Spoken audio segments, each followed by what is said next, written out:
kabataan ang pag-asa ng bayan? For me, yes. In a way na pansin ko kasi as of now, mostly ng mga kabataan ngayon, let's say, sila yung woke. Kumbaga. Usually, ng mga kabataan ngayon, they think out of the box, no? Kumbaga, lumalabas na sila, out of tradition, kumbaga, titignan na, ina-assess na nila talaga kung ano yung tama at mali at hindi sila nagbe-base sa kung let's say in religious divine and so on and so forth. Kumbaga, titignan nila on which is right and which is wrong, and that is good kasi for me, ibig sabihin na nagkakaroon tayo ng progress in terms of, well, for me in all aspects. Yes. Is Rizal still applicable today? Yes. Naniniwala ako sa isa niyang kasabihan, which is ang hindi man magmahal sa sariling wika, mahigit sa hayop at malansang isda. Is Rizal quote still applicable today? I think so. Kasi the works of Rizal still resonates until today naman. Naniniwala ako na yung quote ni Jose Rizal na kabataan ng pag-asa ay hanggang ngayon na isang dapat isa buhay. Unang-una, sinasabi na natin palagi, lagi natin nire-reiterate, si Andres Bonifacio ay isang kabataan nung una sa isang revolusyon. Ganoon din naman si Jose Rizal, si Krissianne Lopez Haina, si Emilio Jacinto ay mga bata na pumasok sa revolusyon. Si Gabriela Silang, isa lang din bata nung siya ay pumasok sa revolusyon, no? At ganoon din naman yung mga martial law victims natin ay mga bata nung sumali sa pagkapatrasik sa isang diktador. Kaya naman isang malaking hamon sa mga kabataan ngayon, lalo't pala paparating yung eleksyon, no? Dahil malaki ang chunk ng mga botante sa mga kabataan. At sabi nga natin, kung lahat ng mga kabataan ay magkasama-sama boboto, lalabas sa mga bahay at pipiliin, maninindigan para sa soberanya ng ating bansa, para sa seguridad sa trabaho, sa edukasyon at sa karapatan ng mamamayan, tiyak ako na talagang nasa pag-asa o kamay ng kabataan ang pag-asa ng bayan. Well, for me, one of the results quote that still exists until today is ang kabataan ang pag-asa ng bayan. And I agree with that because I believe some of the youth are still doing their best for them to expose themselves and to promote, to foster that we are the pag-asa ng bayan. Yung kabataan, pag-asa ng bayan? Applicable po ba siya yung mga sinabi? Oo naman. He is very relevant and valuable, especially for all people throughout all walks of life, or would say, or all sectors of society. I think he is also timeless in terms of his contribution to society, especially on the value of education, on patriotism, the love of knowledge or for the truth, and for even the concern for the oppressed people, or as we call it nowadays, the marginalized sectors of society. I think those two novels actually are very relevant. If only we try to dig the meaning of it. For me, the traits of being a leader can still be seen today. Yes, that's why we have different student leaders as of now. Let's say, for example, ako, right now I'm running because I want to be the representation of our institute. And with that, I can lead people, I can create new generation of leaders. And with that, we can all change the world into a much better place.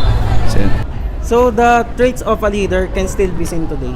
Yes, I believe it. Nakikita pa rin siya ngayon. Kasi yung ibang kabataan naman ngayon is very detail-oriented person, wherein nakikita nila yung big picture into its smallest detail. Ayun po. Yes, I think so. I think makikita mo pa rin naman siya hanggang ngayon. That a leader, should contain or should have the three characteristics as mentioned. First, patriotic. Second is democratic. Third is progressive. First, patriotic. A leader needs to be patriotic, especially at this time, in these times, amidst the attacks of China, of US on our Philippine sovereignty. A leader should be patriotic enough, He should be patriotic enough to defend our country, to defend our territorial integrity. Second, democratic. We deserve a democratic leader in these times, especially because there are despots, tyrants, and dictators who want to curtail the civil liberties, the democratic ideals of the people, especially now that the Supreme Court, the Chief Justice Maria Liricino was ousted because of coup warranto. The legislative body is now being consolidated under Duterte's attack dogs, no? And of course, the press freedom is now under attack. That is why we need to have a democratic leader who will link arms with the rest of Filipino people, from fishermen, farmers, workers, indigenous peoples, national minorities, women, church people, and the rest of oppressed Filipinos. Third is progressive. A leader should be progressive. He should debunk. He should go away from reactionary ideology. What do I mean when I say reactionary? A reactionary ideology is a very conservative ideology, no, that seeks to steal the freedom of people for just under the guise of being religious, under the guise of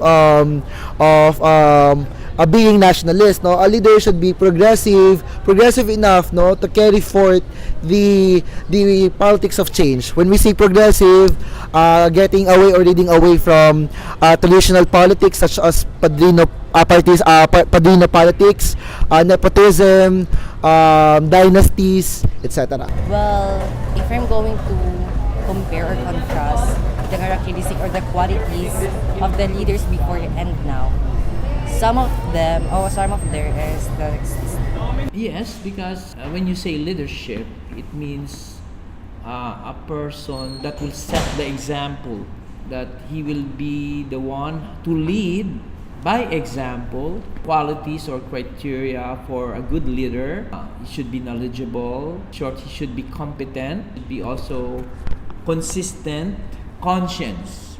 So I would say the three qualities of a leader should have competence, moral conscience, and intelligence. Makikita siyempre, Through what way po? katulad ng mga kabataan dito, di ba? Minsan, mayroong naglilid sa kanila na ganito ang gagawin nyo para maganda ang sitwasyon ng ating barangay. For me, as of now, well, some of them, yes, makikita natin. Pero some of them, pansin ko kasi marami rather, sa kanila is parang self-interest and the like. Pero kung papansinin naman natin yung mga platforms nila, it is for the Filipino people. So I could say yes pa rin. Yes, kasi yung iba nagagawa lang tumakbo, pero yung pagka-Pilipino nila nawawala in terms of pakikipagkapwa-tao and such. Bali, para sa'yo, yung nationalism ay importante ba para sa'yo? Yes, of course. In every time, at all times rather, important siya sa panahon ngayon. Kung mawawala yung nationalism, di ko ma-imagine kung ano yung magiging bansa natin into the future. Ayun. Is nationalism or national consciousness can be seen in politicians today? I think sa hindi yung mga trapo natin or yung mga traditional politicians, makikita pa rin siya today. Pero yung mga yung mga trapo nga nating mga officials or politicians nga, I think iba na kasi yung mga pinaglalaban nila, so hindi mo na siya makikita. Pero yung mga kagaya ni Chel Jokno, ni Nery Colmenares, makikita natin yung mga traits ng mga leaders na hinahanap pa rin at yung gusto ni Rizal. I think naman majority of the Filipinos are nationally or socially aware, but then the problem is that because of the continuous attack on the culture of Filipino, no, for example, the continuing colonization of our culture, the neoliberal attacks on our culture and education, it poses a big threat, no, to the consciousness of the people, because it deprives them of their right and their liberties, no, to be liberated, to be socially liberated, no, with regards to the social pressing issues that we face today. I think we are conscious, but then because of these hindrances, the Filipino youth and the people sometimes, no, just forget these issues for the sake of meeting both ends. Having both ends meet. Well, siguro merong mga politicians na meron pa ring patriot kung tatawagin natin. Kasi lahat naman siguro sila nagtatrabaho para sa society natin.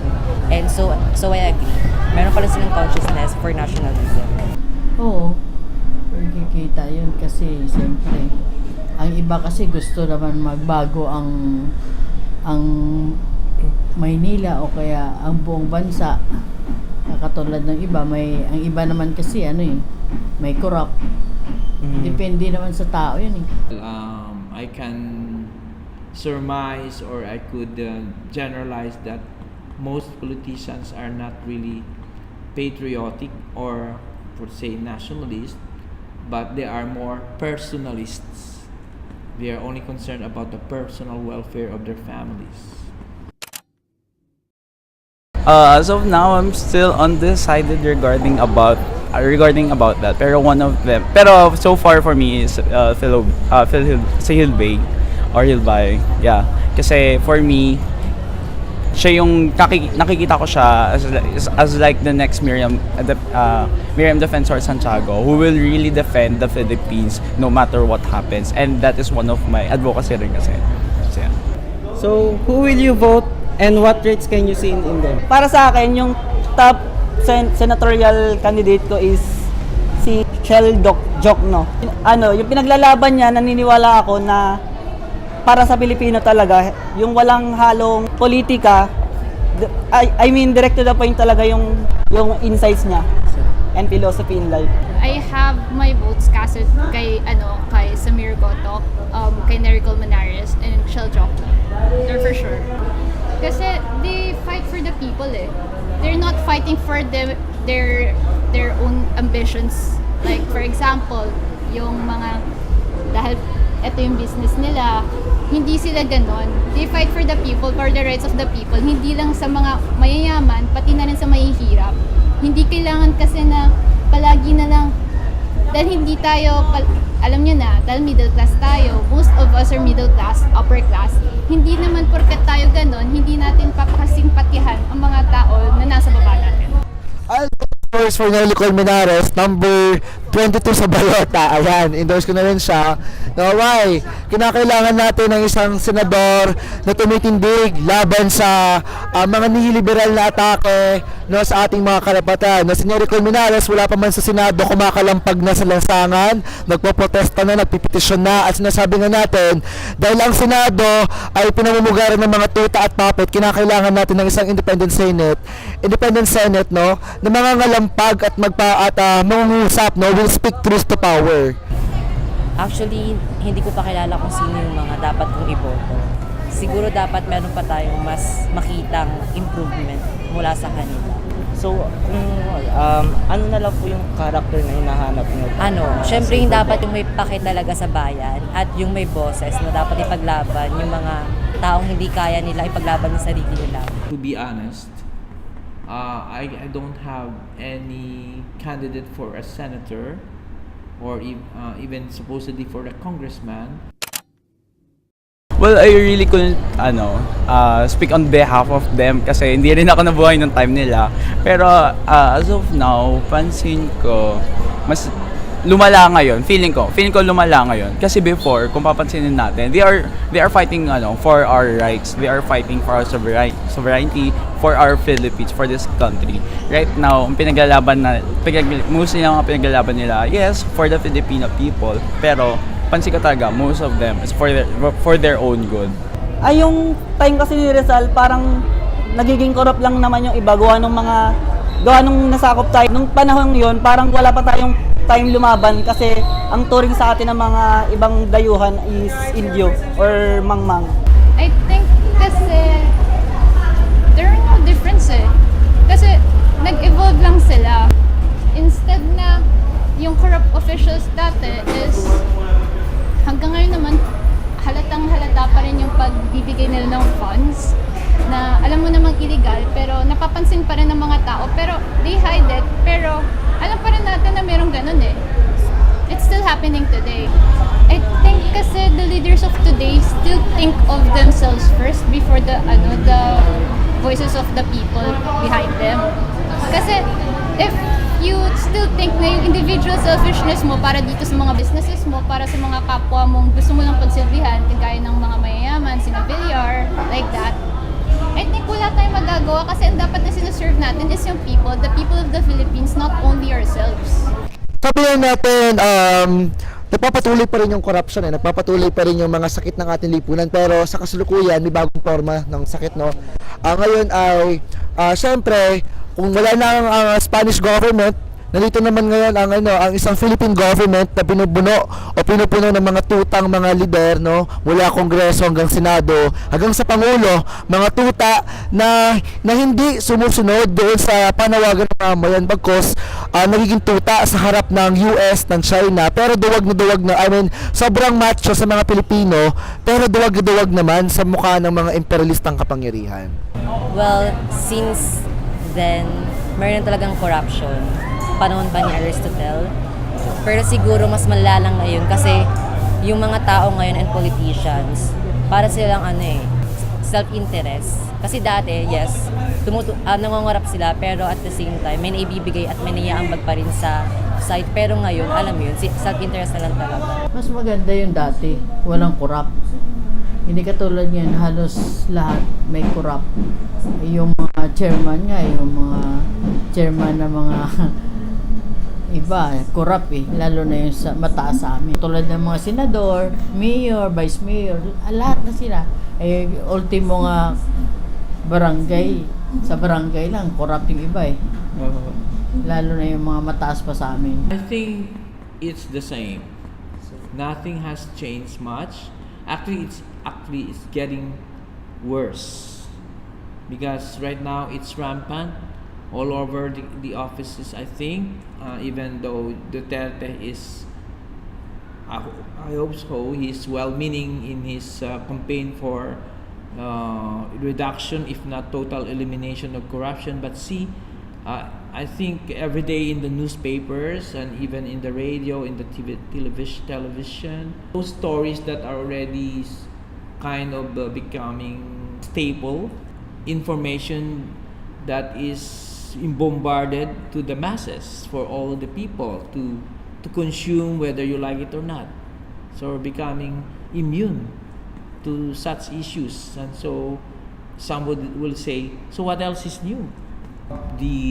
The greed for, there are only for 3 P's: the greed for position, for power, and for possession.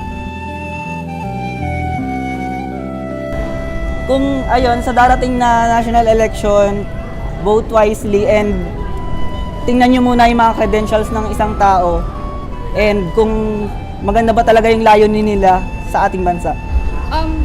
Re-evaluate yourselves. Pag hindi nyo naman yung pinaglalaban ng mga kagaya natin, lahat, mga sambayan ng Pilipino, then please, huwag na po kayong tumakbo. Sa mga boboto po, sikapin po nating sumahin at kilalanin yung mga tatakbo, yung mga senado na alam natin na may magagawa at may miyaambag sa side natin. Most especially dito. Simulan natin dito sa FEU. Let's vote and maximize our life as a voter. Dati kasi akong kagawad, kaya alam ko na yung mga katulad niya, may mga corrupt. Ayaw ko ng ganun. Oo. Siyempre, tayo naman, kahit may pera konti lang, bakit kailangan pa mag-corrupt? Mayroon naman na, siyempre iba, tutulong rin sa kabarangay mo. Kung sakaling mayroon dumating sa amin, tutulong namin sa barangay. So may suggestion po ba kayo sa mga boboto po? Siyempre, ang sasabihin ko lang sa mga nagboboto, dapat piliin nila yung makakatulong sa bayan o kaya sa mga tao.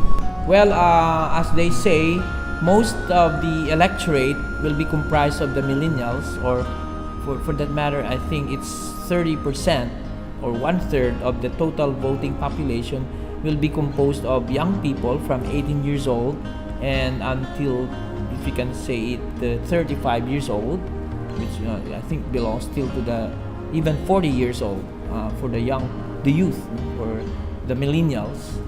I encourage that they should examine their conscience before they vote. And really, competency, consistency, and conscience. Well, there's no word, so conscientiousness probably could be also qualified. So the 3 C's.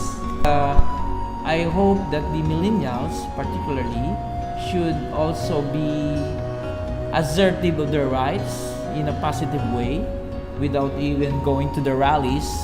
For that matter, you can convince your parents, your friends, and other family members, and either your fellow millennials or fellow students for that matter, to really examine who we are deserving to be leaders of this country because our future is at stake.